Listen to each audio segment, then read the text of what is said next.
Igualdad, el podcast de lo que sí importa.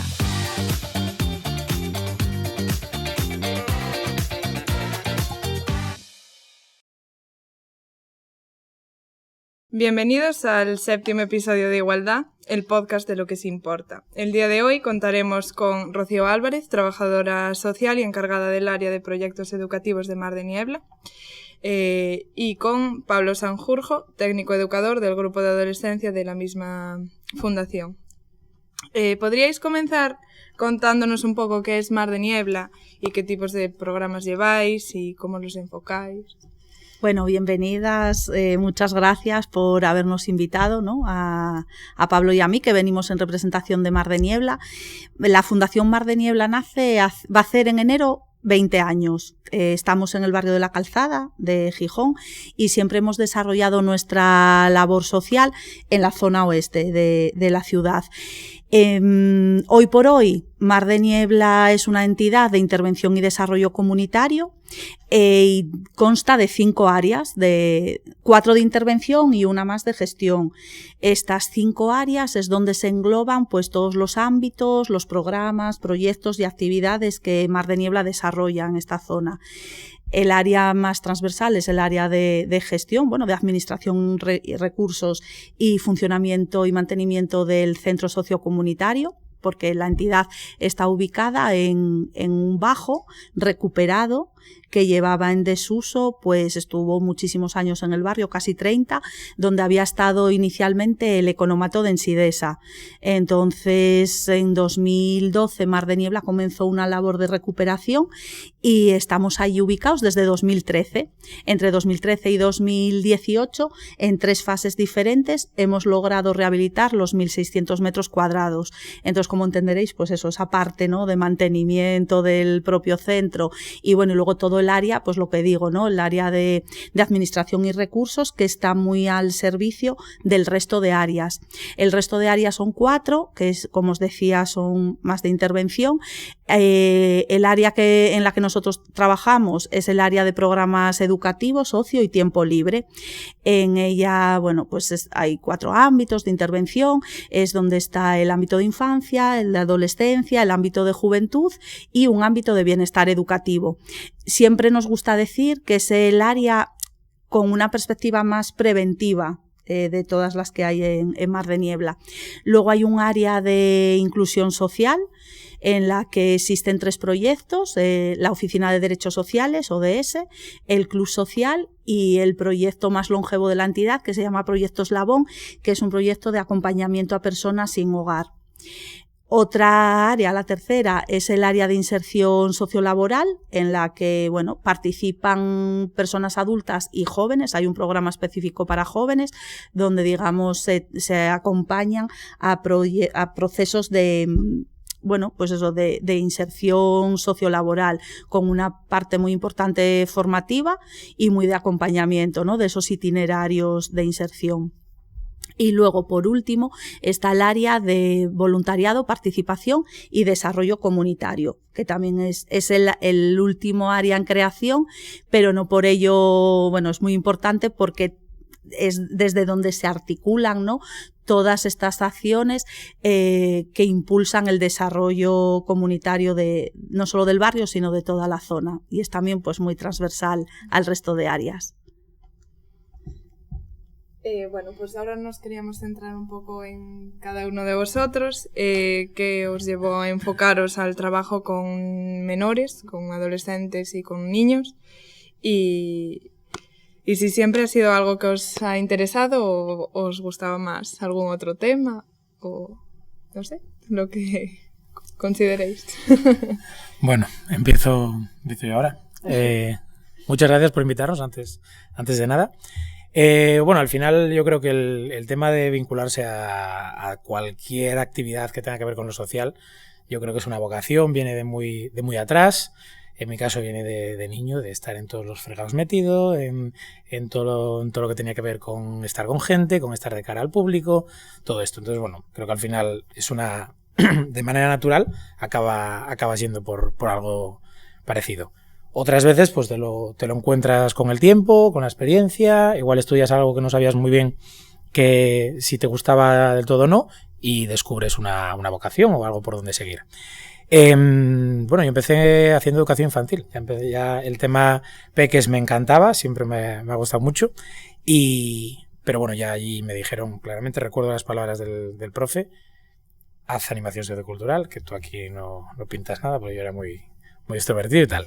Entonces nada, a partir de ahí fue pues formarme en animación sociocultural, entrar en una de las asociaciones así más importantes de Gijón, como es Abierto hasta el Amanecer, estar allí muchos años, aprender muchísimo, hacer absolutamente de todo, que creo que es una cosa muy importante de todo el ámbito social, el cómo tocas todos los palos. Puedes tocar la actividad más directa, la acción más con participantes, y desde ahí la gestión, el contacto muchas veces con gobierno municipal, autonómico, con empresas. Yo creo que te da muchas armas el verte en situaciones de todo tipo. De ahí acabó mi periplo por Abierto hasta el Amanecer.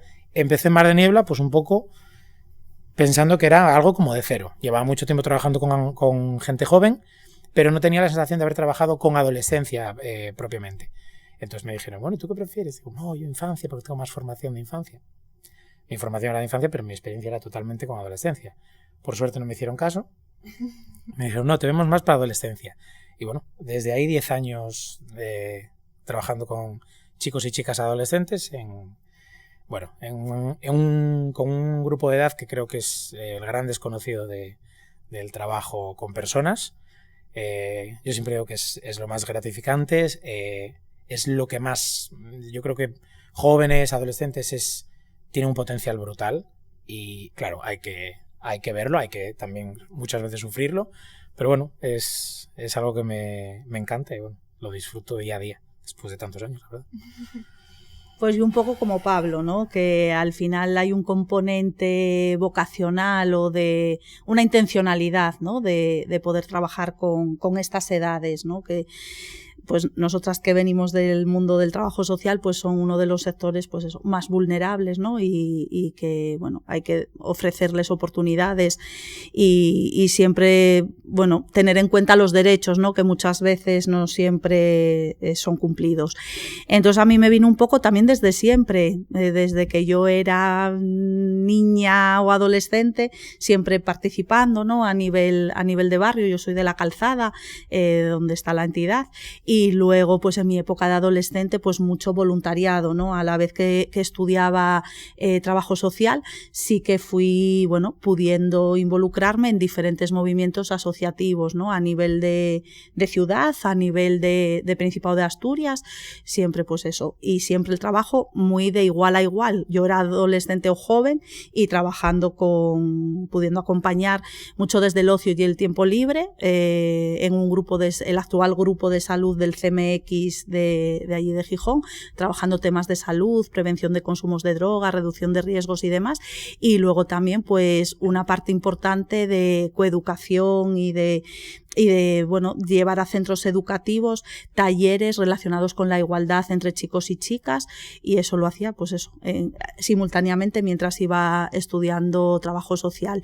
En el último año de trabajo social, que me quedaban 3 asignaturas por terminar, decidí ese último curso irme a hacer un voluntariado europeo, y me fui a Buenos Aires a una asociación civil que se llama El Arca, que trabajaba todo el tema de derechos de la infancia, y yo tenía claro, bueno, esto fue un proceso de varios meses, contactando con la entidad, desarrollando un proyecto, bueno, elaborando un proyecto para luego que pudiera ser aplicado allí, y yo sí que tenía claro, me daba igual a dónde irme, pero lo que tenía claro es que quería irme a un lugar donde yo pudiera trabajar con niños, niñas y adolescentes, y así fue. Durante el último curso escolar pues tuve, bueno, la oportunidad de trabajar allí como voluntaria, formando parte del equipo de educadores y educadoras en 2 hogares, uno para niños y otro para niñas, y realmente un poco el perfil que eran niños y niñas que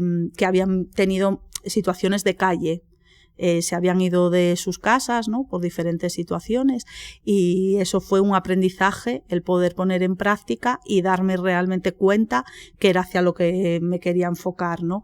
Y luego a la vuelta a Asturias, a Gijón, tuve que terminar esas 3 asignaturas que me quedaban, pero eso ya me abrió muchas puertas, ¿no? En el mundo de lo social. Pude seguir pues llevando a cabo esos talleres, ¿no? A nivel preventivo, formativo, de sensibilización, y bueno, llevo en Mar de Niebla siendo la responsable de este área desde el año 2014. Se cumplirán el año que viene 10 años también. Es muy distinto el trabajo social en Buenos Aires, por ejemplo, que aquí. Es distinto en el sentido que ese proyecto que os dije que me llevó meses, me fui con una compañera de la carrera, ¿no? Y entonces era un proyecto complementario. Sabíamos que íbamos a ir al Arca, que eran niños y niñas y adolescentes que habían tenido entornos y situaciones muy complicadas, que realmente aquí en Asturias no existen, porque no ves a niños y niñas que viven en la calle, ¿no? Y ese proyecto en común era complementario. Una se dedicaba más a la parte educativa y la otra a la parte más de salud. Y el primer día que llegamos a la asociación nos dimos cuenta que no íbamos a poder replicar lo que llevábamos, porque lo habíamos hecho con nuestra mentalidad europea de chicas estudiantes universitarias de aquí, y al llegar allí la realidad nos superó, muy distinto. Sí que para mí fue un aprendizaje, más allá de eso, de ese acompañamiento, ¿no? Esas labores de educadora, de crianza, porque trabajábamos donde vivían los niños, niñas y adolescentes. Pero sí que me traje, y eso sí que me sirvió mucho en mi labor profesional, era una entidad comunitaria, o sea, que trabajaba muy el trabajo social comunitario. Entonces eso, bueno, en todo lo que he podido participar aquí en Asturias, y jolín, estando en una entidad como Mar de Niebla, que al final esas áreas que os he contado, todas forman un proyecto comunitario de transformación social, pues eso lo pude ver allí. Entonces esas similitudes, esos aprendizajes es algo que me he traído, sí. Vale. Y por ejemplo, ¿qué desafíos veis al trabajar en el ámbito con menores? Qué retos,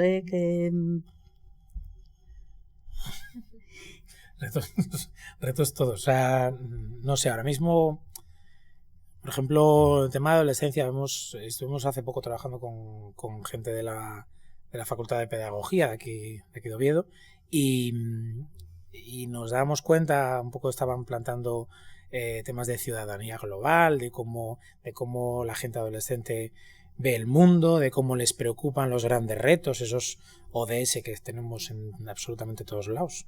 Y bueno, yo creo que es uno de los grandes retos, no es tanto los retos planteados por personas que hayan decidido, que esos son los retos que como humanidad tenemos que lograr alcanzar, sino cómo la juventud ve esos retos y hasta qué punto le importan. O sea, ya hablando muy, muy, muy en plata, es decir, le importa a la gente que al final es dueña del futuro, sobre quien va a reposar todo esto, les importa los retos que les estamos de alguna manera diciendo, mira, estos son los retos para ti, que tienes ahora 15 años o 14, pues esto en 2030 habría que intentar conseguirlo. Creo que muchas veces pautamos y damos las cosas hechas. Es muy complicado involucrar realmente, porque muchas veces queremos involucrar en lo que se nos ocurre, como personas adultas, como personas que trabajan en la administración o en lo social. Decimos, mira, estaría muy bien que esta fuera tu preocupación. Pero claro, ahí hay que hacer una labor de decir, no, es que igual no es mi movida. Igual lo que tengo que hacer es ponerme del otro lado, que es, al final con adolescentes te obliga todos los días a darte cuenta de decir, vale, ¿hasta qué punto esto que estoy diciendo, que para mí me parece súper importante, que igual me parece súper importante como profesional, igual como persona de la calle normal me pongo a preguntármelo al día siguiente y digo, bueno, pues igual no es tanto como yo pensaba, ¿hasta qué punto eso les importa? Entonces yo creo que el reto es la teoría llevada a la práctica, porque muchas veces hay una desafección tremenda y hay una ruptura total de trabajo X, igualdad de valor, ecologismo, no sé qué, no sé cuánto. Parece que se acaba la actividad, se acaba la clase. Me acuerdo siempre del ejemplo de el cole este que trabajaba mucho el tema de la paz, y un día 2 niños se pegaron, y fue el director, pero por favor, pero con lo que nosotros trabajamos la educación para la paz, y dijo, profe, no te preocupes, si has ido fuera del cole. Es en plan de, ¿hasta qué punto eso de verdad cala? Yo creo que es el gran reto de que creo que hay una separación que muchas veces es invisible, no nos damos cuenta, no la vemos, pensamos que sí, que todo lo que hacemos lo están interiorizando al máximo, y luego hay veces que dudo mucho de que estemos llegando por lo menos en la medida que creemos. Uh-huh. Si consiguiéramos eso, me parecería que ya tenemos mucho recorrido. Y un poco unido a esta mirada adultocentrista que lo invade todo, ¿no? Y que no tenemos en cuenta muchas veces a los niños, niñas y adolescentes. Y yo siempre lo digo, es una cuestión de derechos. O sea, son titulares de derecho y tienen unos derechos muy marcados, que no solo el derecho a la educación. Nosotros trabajamos mucho el derecho a la participación, a que hay que escucharles. O sea, hay que generar espacios y momentos y tiempos y que eso esté en nuestras prioridades, ¿no? De las personas adultas, y digo toda la comunidad, o sea, desde las familias, los centros educativos, entornos no formales de educación, ¿no? Y la propia ciudadanía, todos y todas somos corresponsables, pues, de tenerles en cuenta. Eso, de escucharles, de que no nos entre por un oído y no salga por otro, ¿no? Que de verdad hacerles caso y que su voz pues tenga presencia y que no quede ahí en balde, sino que todo lo que proponen, ¿no? De alguna manera podamos darles feedback. Esa mirada adultocentrista, ese enfoque de derechos, y luego otro de los retos que está ahora como muy, muy al orden del día, ¿no? Es todo el tema de la violencia. Hay una ley a nivel estatal, la LOPIBI, una ley orgánica, que hay que darla a conocer más, todo el mundo, toda la comunidad, o sea, toda ciudadana, todo ciudadano tiene que conocerla, y tenemos que poder establecer canales de comunicación y de denuncia, porque el tema de la violencia, del maltrato entre iguales, el maltrato de adultas a menores está muy, muy presente, y yo creo que es uno de los grandes retos, ¿no?, que tenemos como sociedad. No está interiorizado. No creo que... Es que un poco pensamos, y se me viene a la cabeza todo el avance que se ha hecho con el tema a nivel de toda la sociedad, de tener presente el tema de la violencia de género, de cómo antes la gente no lo veíamos, y ahora cómo está muy en la sociedad. Es decir, todo el mundo lo conoce, con la opinión que tengan, pero todo el mundo sabe eso. Creo que tendremos que llegar a lo mismo con el tema de la infancia, y de los derechos y de la violencia contra menores. Porque todos lo vemos, quiero decir, todos vemos una situación en una terraza, tal, eso no ha calado. No ha calado porque hasta ahora es una ley orgánica. Pero sales a la calle, vas a una cafetería y las leyes orgánicas no es lo que más les puede interesar, o por lo menos no se tiene presente. Y eso creo que es muy importante, que se dé cuenta que la gente se cree con derechos sobre las personas menores de edad, sobre la infancia, cuando ya no es tener más derecho, más autoridad o menos. Es el daño que se hace, lo vulnerable que es la gente con 7 años, con 12, con 5, y el daño que se puede hacer y la repercusión que tiene eso en una vida. Esa mirada no la tenemos, y me parece otro reto brutal. Y esto tiene que llegar a todos lados. Eso que dice, al final desde Mar de Niebla también se hizo un poco el tema con los comercios, que los comercios pudieran ser un espacio amigo de, oye, pasa algo, un niño, una niña, le pasa cualquier cosa, le están acosando, hay alguien que le está haciendo algo tal, que los comercios del barrio pudieran ser un sitio donde refugiarse, decir, oye, mira, pasa esto, vamos a avisar a esta persona, y que se pudiera... Que al final tenemos que ser todos, tiene que ser una manera de protegerles toda la sociedad.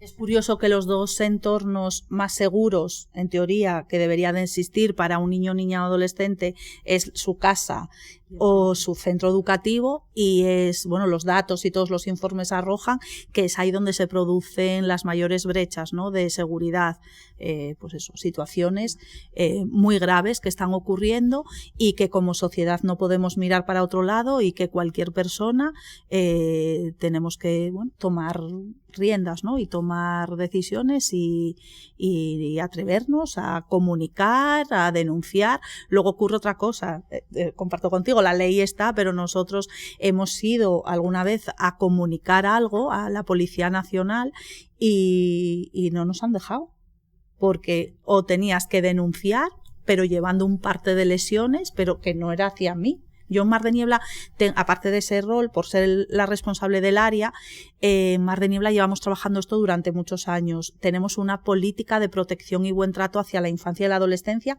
muy a nivel interno con los participantes menores de edad, ¿no?, con esas personas menores de edad, pero también de cara, con esa perspectiva también comunitaria, que ha venido, ya la teníamos antes de que existiera la ley. Entonces, mi rol también es ser punto focal. El punto focal de nuestra política de protección equivale al rol que hay ahora mismo en todos los centros educativos, que son figuras coordinadoras de protección y bienestar. Entonces, claro, cuando desde los proyectos identifican alguna situación, bueno, tenemos un cauce bueno, cuando hay un caso de sospecha de que pueda haber algo, ¿no?, pues nos lo comunicamos internamente y vemos la manera en menos de 24 horas de ver cómo actuar. Y eso, muchas veces hemos ido o a servicios sociales o a la policía y no sentimos ese respaldo, ¿no? No ponen las cosas fáciles para proteger a la infancia y a la adolescencia. Entonces, sí que nos parece aquí un buen espacio para poder compartirlo, ¿no?, y hacernos a todos y todas partícipes, porque si una persona que tiene un comercio a pie de calle afirma un compromiso, conoce el decálogo y ofrece un espacio por si un niño o niña se ve en una situación vulnerable ahí en la calle, puedan entrar, cualquier persona somos responsables. Y luego todo esto, ¿cómo afecta? Yo siempre, uno de los aprendizajes que me llevé de Argentina es que allí se decía, lo que vivís en la infancia se queda con vos para toda la vida. Y es verdad, y ahora, bueno, otro de los temas que están también muy de actualidad es el bienestar emocional, cómo están a nivel de salud mental muchos niños, niñas y adolescentes. La ausencia de recursos especializados, no ausencia, sino que es que son insuficientes. Yeah. En Asturias tenemos la suerte, hay dispositivos especializados, pero no abarcan a toda la problemática que existe, ¿no? Y bueno, va todo unido. O sea, al final el reto es también ese acompañamiento y ese conocimiento de la educación emocional desde la base, desde peques a familias. A las familias necesitan mucha formación en este sentido, y los centros educativos, que cada vez lo están incorporando más, tiene que ser algo que se trabaje desde la primera infancia. Claro, es muy diferente trabajar con adolescentes en las edades más problemáticas, por así decirlo, que con niños, ¿no? Es como... Bueno, adolescentes hay muchas veces que ves el reflejo de lo que dice Rocío, que ves todo lo que ha pasado. O sea, es como que ahí cristaliza todo lo que ha pasado, todo lo que han vivido, cómo les afecta. Y claro, es que al final el ser humano es muy reacciona de maneras súper diferentes. Hay gente que ha vivido lo peor y le ha servido para estar fatal, o sea, una persona muy traumada, con muchísimos problemas, con muchísima inseguridad, con dinámicas que muchas veces te da la sensación de que son muy difíciles ya de revertir, y hay otra gente que le sirve como un sistema de protección. O sea, ha visto las peores situaciones y ha vivido las peores situaciones y dice, no quiero repetir esto, o sea, no quiero vivir esto, no quiero esto para mí. Y entonces le sirve como para escapar.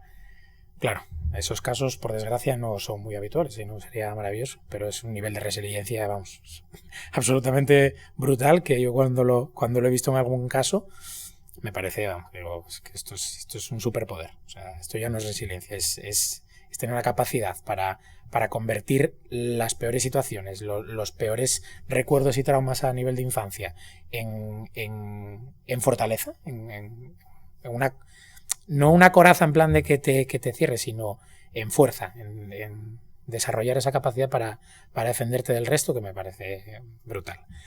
Pero sí que es verdad que muchas veces te da la sensación, ya no solo con adolescencia, sino con la infancia un poco más tardía, 9, 10 años, que a veces que dices tú, te da una sensación muy, como profesional, muy dura, que es que te da la sensación de que ya no hay solución, de que ya hemos llegado tarde.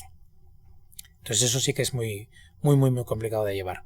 Al final es eso, son un montón de espacios, parece que no, pero un niño o una niña que vive una situación muy complicada tiene un momento bueno por las tardes o en la actividad extraescolar o con tal profe o tal, y eso puede ser algo a lo que agarrarse. O sea, puede ser una tabla de salvación, puede ser en algo que le dé esperanzas para decir, vale, yo voy a tirar por otro lado y voy a salir por un sitio distinto al que he vivido.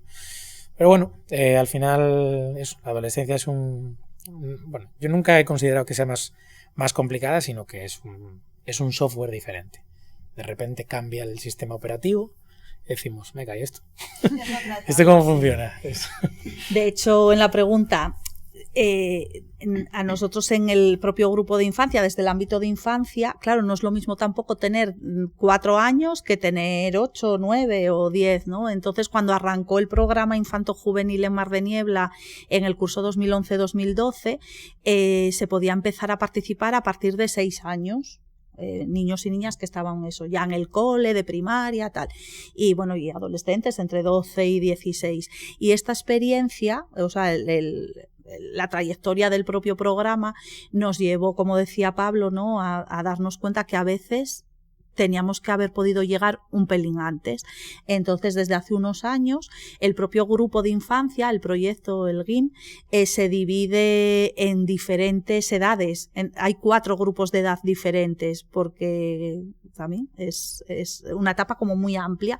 Así que tenemos desde hace unos años, el último grupo en incorporarse fue el de 3-5, pero te permite pues ir trabajando desde la educación no formal, bueno, pues todas estas habilidades y demás, un grupo de socialización, ¿no? Al final es educación no formal en un horario extraescolar que las familias que deciden apuntar a sus hijos e hijas en el grupo de infancia o en el de adolescencia están contribuyendo a que generen otros grupos de relación, ¿no?, y diferentes, más allá de los que tienen en el propio cole o en el instituto o en una actividad extraescolar. Es ir ofreciéndoles diferentes círculos de protección más allá de lo que tienen habitualmente. Entonces, el grupín más pequeño es el de 3-5, luego está el de 6-7 años, un grupo de 8-9 y un grupo de 10-11 años. Y aunque las dinámicas y las rutinas y la programación en sí misma es muy similar, ¿no?, la estructura de la tarde en el proyecto es muy similar, luego cada grupo de intervención tiene sus peculiaridades por el momento vital de desarrollo en el que están cada uno y cada una, ¿no? En el grupo de adolescencia sí que están entre los 12 y los 16 años, que también podríamos hacer el análisis si sería mejor, ¿no?, que los más peques por un lado y los de momento lo tenemos así, porque también es muy cíclico, ¿no? El proyecto de adolescencia, pues si empiezan a participar cuando tienen 12, 13 años, se suelen mantener. Entonces también es una manera, ¿no?, de relación que los más mayores van aceptando en el grupo y bueno, y acompañando a los más pequeños, ¿no? Y eso es muy positivo también. Así que sí, tenemos muy en cuenta las edades para poder acompañarles mejor. Claro, es que yo veo una complicación, o sea, cuando eres adolescente dices, pero ¿para qué voy a ir yo a eso? Si estoy mejor en la calle con mis amigos, que viene aquí mi madre a decirme, bueno, pues vete ahí con esos. No sé, es que no... Sí, bueno, aquí entra el lema del grupo de adolescencia Mar de Niebla. Aquí o se es adolescente o se actúa como tal. O sea, aquello tiene que ser un espacio muy de adolescentes, o sea, para adolescentes y de adolescentes. Toda la actividad que realizamos al final, una de dos, o está validada por el grupo, o sea, mira, chavales, ¿podemos hacer esto? Tienen toda la confianza del mundo para decir, eso no lo quiero hacer. O sea, eso para ti. Perfecto, no pasa nada, ¿vale? Pues descartamos. Póngole siempre el ejemplo de batucada. Es una cosa que me parece maravillosa, trabajar el tema musical. Hemos invertido algo de material, hemos buscado instrumentos para hacer ahí reciclados y tal. Pues ahí está, porque no quiere. Ya está. Yo soy el técnico educador, soy la persona que coordina la parte de adolescencia. Me han dicho no quiero. Y no se hace. Entonces al final tienen que ser o que lo que les propongas les guste y se animan, o que sea que venga dado por las propias propuestas del grupo. Todos los meses tienen una asamblea, igual que en los grupos de infancia que se hace diariamente, cómo estáis, tal, un poco ver cómo está la situación y que también sean muy partícipes de las decisiones que se toman, de las actividades que se hacen. Eso al final hace que sea un espacio, aparte que el espacio por ejemplo, del GAM es muy lúdico, es un sitio donde tienen sofás, donde tienen su música. Allí no suena la música que a los monitores y monitoras nos gusta, suena Bad Bunny, ¿vale? Es que no es educativo, ¿vale? Es que vamos a trabajar sobre lo que pensamos que no es educativo. Quiero decir, no vamos a llegar allí y poner lo que nosotros consideremos que les va a educar más porque están en su espacio de ocio. Entonces eso le damos muchísima importancia. Y sobre las cosas que creemos que no son lo mejor y que se deberían mejorar, trabajamos, pero viéndolas y no huimos y no decimos esto aquí está prohibido, igual que no está prohibido el móvil, porque al final son adolescentes. En el año 2023 pretender que un adolescente en su tiempo de ocio no esté con el móvil, creo que hay que tenerlo muy pensado. Igual en un momento puntual, por ejemplo, se van de campamento en verano y no tienen móvil durante una semana. Hemos hecho esto desde que yo estoy, hubo 9 campamentos y han llegado al punto en el que dicen, no, es que no queremos móvil en el campamento. O sea, saben que es una parte imprescindible de esa actividad, porque es una actividad de relación, porque el móvil al final te distrae, te desenfoca de lo que estás haciendo, y al no tenerlo, la relación entre iguales se multiplica. O sea, de repente hay gente que te llega a las 6 de la tarde del primer día de campamento y te dice, es que esta persona me cae súper bien porque yo no le conocía. Y digo, si vais todo el año juntos. Ya, pero es que no sé qué. Digo, la magia del móvil. Entonces, es un proyecto, los proyectos que tenemos, bueno, al final en infancia es diferente porque al final tiene que ser, el funcionamiento puede ser el mismo, pero la motivación para inscribirte es distinta, porque al final ya hay un tema de conciliación familiar, hay un tema de que padres o madres ya van a decidir más sobre esa participación de los menores, le puede gustar y dice, pues mira, le apunto porque le gusta mucho, porque conoce a alguien que va tal.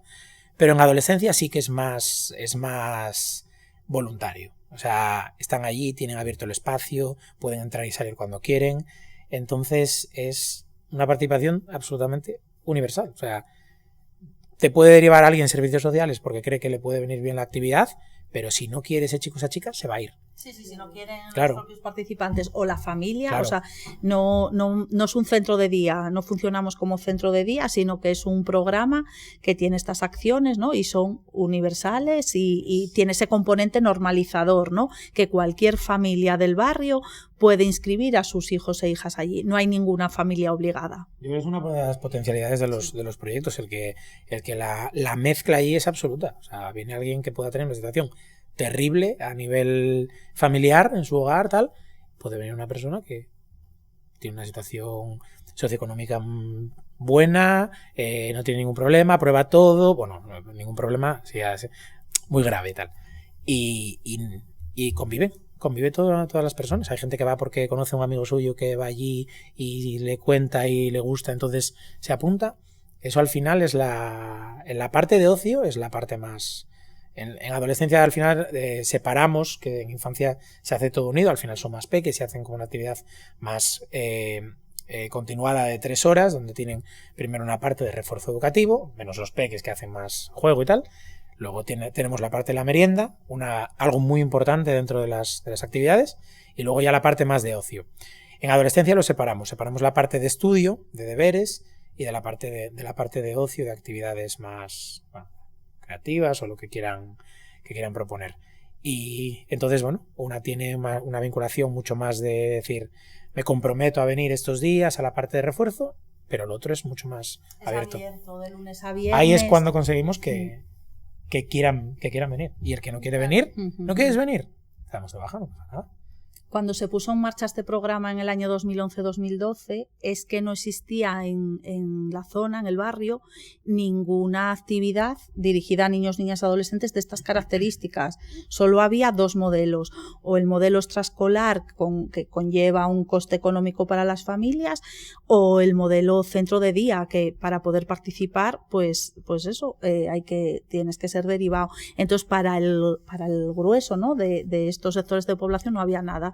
Por eso yo creo que ahí radica también un poco el éxito, el ofrecer de lunes a viernes estos entornos normalizados de socialización, participación, y en el que en su tiempo libre pues niños, niñas y adolescentes puedan desarrollarse y crecer. Que es bastante... Yo veo, al final con el paso de los años vas viendo un poco tu labor y también vas evaluando hasta qué punto lo que estás haciendo consideras que es muy importante, ya no tu trabajo en sí, sino la figura que desarrollas.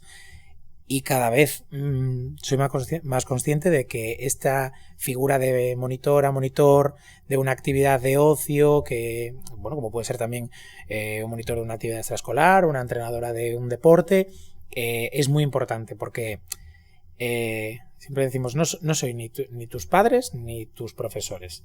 Esa figura adulta vinculada a algo de ocio, de algo, un momento que te lo pasas bien, pero que también puede ser una guía, cuando llegas a la adolescencia es todavía más importante, porque muchas veces la separación con las figuras adultas se da de manera muy fuerte, y en plan de déjame, que tú no mandas en mí, que yo sé lo que hago.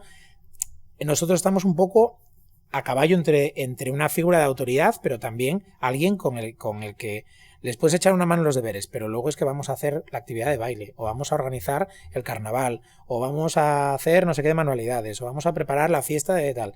Entonces, eso hace que tengas una vinculación con el grupo de adolescentes que te pone en una situación muy poderosa, de guiar, de ser también un poco confidente, muchas veces de problemas en la adolescencia, todo tema de redes sociales, de acoso y tal, que nos hacen ser muy importantes a la hora de detectar estas cosas.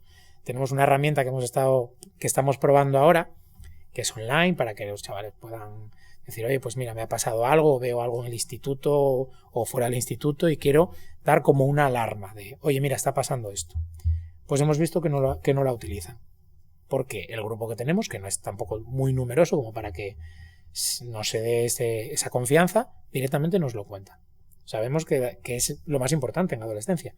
En infancia también, trabajar la vinculación, trabajar la conexión y la relación con el grupo de participantes. Y a partir de ahí, todo va para adelante. Y temas como la interculturalidad y bueno, claro, en el barrio de la Calzada, bueno, pues se sabe que hay pues gente gitana y hay gente gente extranjera de otros países. ¿Cómo lleváis eso? ¿Hay mucha presencia de diferentes culturas en el ambiente de los programas o no? Sí, porque a nivel de entidad en todos los proyectos, por lo que dices, como es una entidad que está muy en el barrio y ofrece diferentes oportunidades de participación, pues existe esa convivencia. Ahora mismo no sabría deciros el porcentaje, pero bueno, a nivel de programas educativos sí que tenemos niños, niñas y adolescentes de procedencia de un montón de países. Sí. Hay mucha presencia de Senegal, de Marruecos también, y luego ahora mismo Sudamérica, Latinoamérica, muchísimo. Sí, están llegando de Venezuela, de Colombia bastantes familias. Sí, pues convivencia, porque a ver, las intervenciones que hacemos son grupales en el área de educativos, entonces el propio grupo es un valor añadido que tiene. Cuanta más diversidad, ¿no?, más cosas te va a permitir poder trabajar, poder hacer y demás. Es algo que lo tenemos como muy interiorizado en el día a día. Y que esto es no un problema, sino un posible riesgo de cómo mezclar esas diferentes nacionalidades y tal.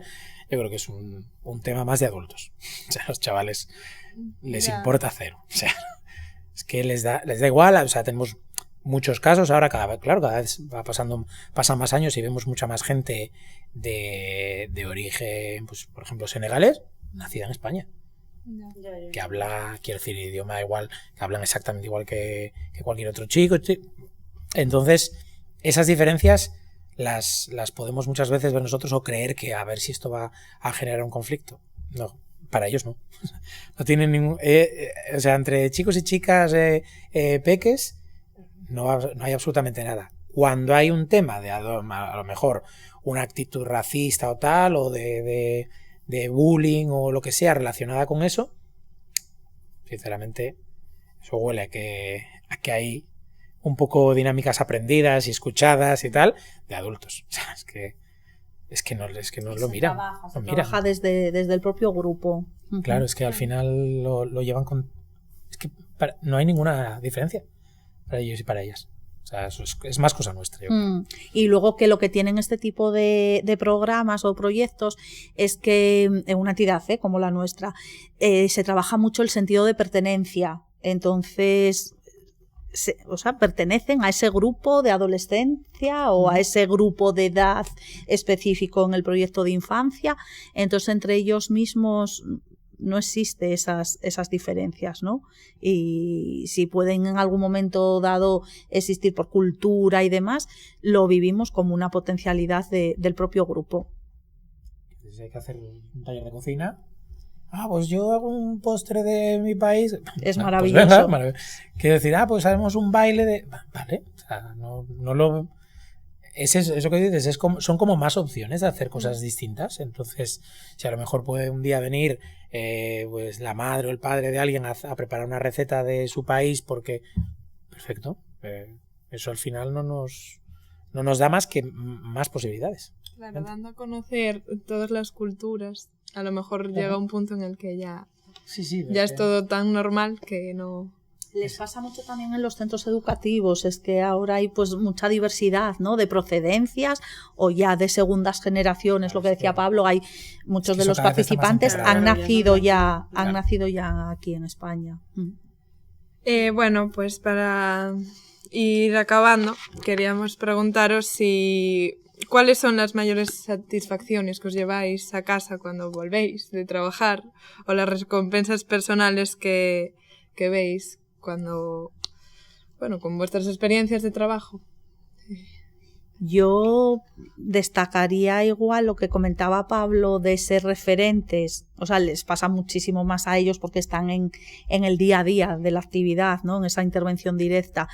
Pero el hecho de que un niño, niña, adolescente, claro, daros cuenta el tiempo que lleva el programa, ya hemos tenido niños, niñas que empezaron en su etapa de infancia, participando en la entidad, luego pasaron al instituto, a la adolescencia y siguieron participando en la entidad, y algo que en los primeros años no veíamos era que no seguían estudiando a lo mejor, ¿no? Que el que llegaba a cuarto de eso y titulaba ya lo veíamos como un logro los primeros años porque muy pocos llegaban.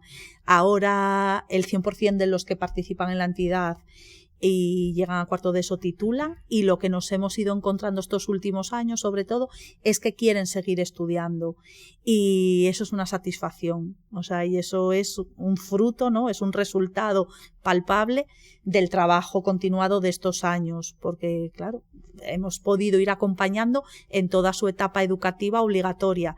Eso es un resultado constatable, ¿no? Una evidencia, pero luego esa parte más intangible, que es más difícil de medir o de cuantificar, es que cuando ya son jóvenes y ya no participan en la entidad, muchos de ellos, pero si tienen un problema siguen viniendo y preguntan por Pablo o preguntan por Valentín, que también estuvo en el proyecto de adolescencia, ¿no?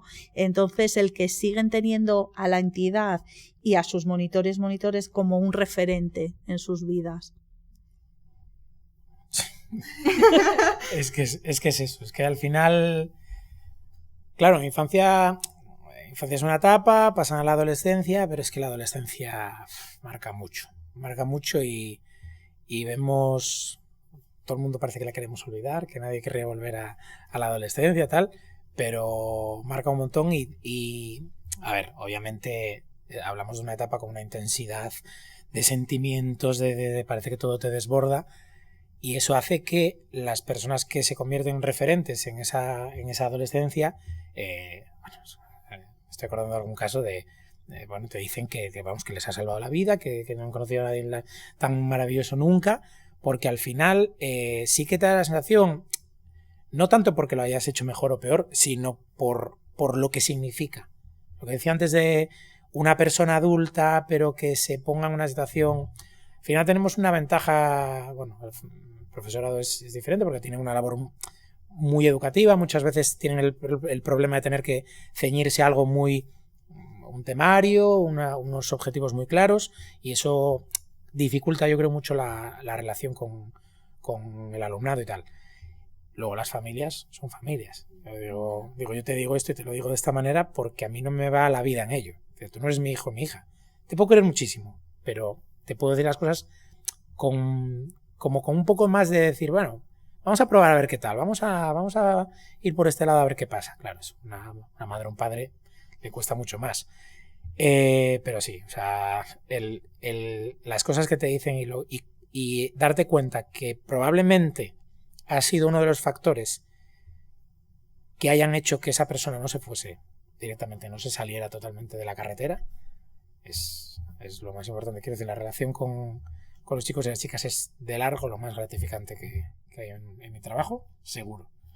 Luego también, eso ya os digo es lo principal, pero luego igual un poco a nivel más de entidad, un logro, una satisfacción es el poder establecer todos los cauces de trabajo en red que establecemos, ¿no? Desde el área de programas educativos, no solo, sino en el resto de áreas también, pero desde la nuestra, a nivel local, a nivel de la relación que tenemos con los centros educativos, con profesorado, con esas figuras de protección y bienestar, con equipos directivos de los centros, con otras entidades sociales del barrio, con clubs deportivos, o sea, todo ese trabajo en red es muy valioso, no se consigue de un día para otro, y yo es algo que sí que destaco porque al final todos y todas tenemos puesta la mirada del bienestar de estos niños, niñas y adolescentes muy en el centro, ¿no? A nivel estatal tenemos la suerte de poder participar en una red de entidades que trabajan con infancia y con adolescencia. Somos unas 30 y pico entidades que formamos parte de esta red, se llama La Infancia en el Centro precisamente, y bueno, y es lo chulo, ¿no? Poder ver, compartir buenas prácticas, formarnos, compartir problemáticas, eso es algo que destaco. Y luego también como logro conseguido es como desde nuestra experiencia desde 2011 en estos proyectos más de intervención socioeducativa, ¿no? y de educación no formal, como poquito a poquito estos últimos años hemos tenido oportunidades de incorporar esta mirada de la educación no formal en espacios de educación formal. Entonces es algo que hacemos muy de la mano entre el área de programas educativos y el área de desarrollo comunitario y voluntariado y participación, y es algo que nos queda muchísimo camino por recorrer, pero es algo que hemos ido consiguiendo, y eso se necesita pues la voluntad de las personas, ¿no? De los diferentes agentes, y de que de verdad tienen que ir de la mano la educación formal y la no formal, porque son complementarias y al final son los mismos niños, niñas y adolescentes los que están en un lado y en el otro. Bueno, pues muchas gracias por venir y por compartirnos todos vuestra sabiduría. Gracias a vosotras por invitarnos. Y bueno, nos veremos para la próxima. Muchas gracias. Muy bien, gracias.